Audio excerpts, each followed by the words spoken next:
The Counting Crows is another band that benefited from David Geffen's influence. The band's name is inspired by the traditional children's nursery rhyme, One for Sorrow, which conveys an old superstition that seeing a certain number of magpies or crows foretells one's future. This folklore resonates with the band's themes of reflecting and storytelling, as well as being included in the lyrics of A Murder for One. Counting Crows gained recognition for their emotionally rich lyrics and melodic rock sound, which resonated with audience in the 90s and beyond. Songs like Mr. Jones and Around Here and Long December and so many more showcases Duritz's ability to weave his personal struggles and his introspection into his lyrics. The touching themes of identity, belonging, and emotional vulnerability, elements that also reflect his complex relationship with faith and heritage. Adam Duritz is the band's frontman. He has deep connections to his Jewish heritage.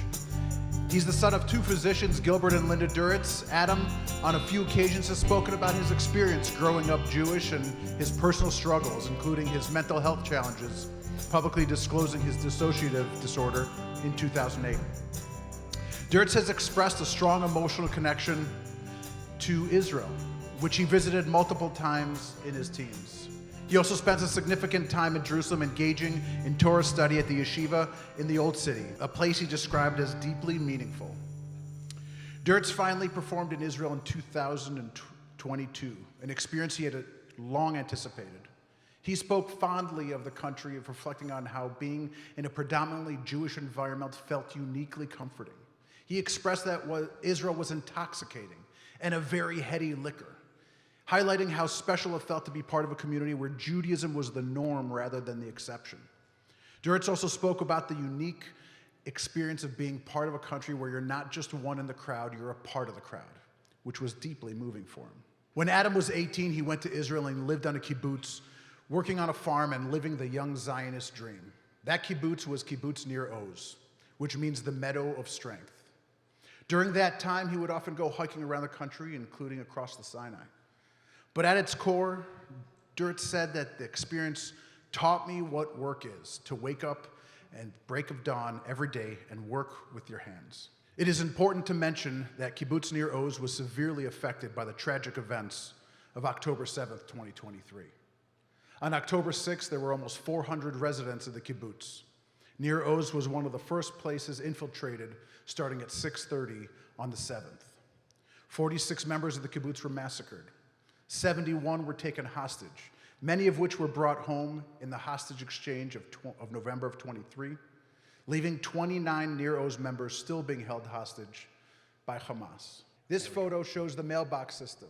Red is murdered and black is hostage. This is the Bibas family. Most of us recognize them. They're from Nir Oz, as well as my friend Yair Moses, who lived there with his family. Numerous family members were killed on that day, and Yair's father, Gadi, who was 80 years old, is still being held captive by Hamas. May we soon see a video of Gadi and Yair and the entire Moses family, as well as the Bibas family, and all of Israel embraced in hugs after our hostages are returned home. My name is Yair Moses. I was born and raised in Kibbutz Nir Oz in Israel. My father, Gadi Moses, is one of 29 people from Kibbutz Nir Oz that are still hostages in Gaza in Hamas hands. Part of 101 Israelis that are still there. Kibbutz Nir Oz, a very small community of around 400 people, which suffered one of the hardest things in October 7. 117, more than a quarter of the population, was either murdered or kidnapped on October 7. Since then, the community, this small, amazing community, is trying to recover, doing whatever is possible in order to bring all our loved ones back to Israel. Few has returned, but many others are still there, and we need to do whatever we can in order for them to come back. My life has changed. All I do from October 7th last year is trying to bring them back. We're traveling around the world, talking to people, talking to the media, we're doing whatever is possible. The kibbutz is still burned down. 40% of the houses burned to the ground, and only now we've started to recover, to rebuild it, and it will take another 2 to 3 years for the people of the kibbutz to be able to come back there and live there again. So been a very, very hard year, and we're trying our best to help the community, to support each other, and fight for the return of our loved ones from Gaza. There are just simple civilians that were kidnapped from their houses on Saturday morning, sometimes barefoot in their pajamas, and they must come back home now, as soon as possible. Pre-October 7th, I would have introduced this next song as one that anybody who has worked on a farm will appreciate. Today, this song and its connection to Nir Oz is much, much deeper than that. And I am the rain king. I said I am the rain king. I said that yeah, I am the rain king. Yeah.